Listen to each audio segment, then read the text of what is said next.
ഒരു യാത്രയുടെ ആരംഭമാണ് കേട്ടോ അത്. എല്ലാ വർഷവും ബർത്ത്ഡേക്ക് അമ്മച്ചിയുടെ വക എനിക്കൊരു ഡ്രസ്സ് സ്റ്റിച്ച് ചെയ്ത് തരും. പ്രവാസം ആരംഭിച്ചപ്പോൾ ഞാൻ ഓർത്തു ഇത്തവണ ഞാൻ തന്നെ ഒന്ന് തയ്ച്ചാലോ എന്ന്. അങ്ങനെ ഞങ്ങൾ തുണിയെടുക്കാൻ പോയി. അമ്മച്ചിയുടെ ഫുൾ ഗൈഡൻസോടുകൂടി മെഷറിങ്ങും കട്ടിങ്ങും സ്റ്റിച്ചിങ്ങും ഒക്കെ ചെയ്തു.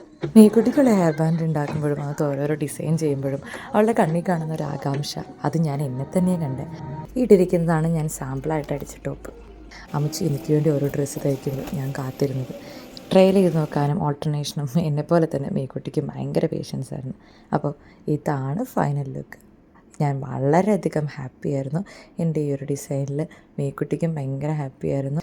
ഞാൻ ആദ്യമായിട്ട് കുറച്ച് വർഷങ്ങൾക്ക് ശേഷം ആദ്യമായിട്ട് വേണമെങ്കിൽ പറയാം, എൻ്റെ ബർത്ത്ഡേക്ക് ഞങ്ങൾ തയ്ച്ചതാണത്.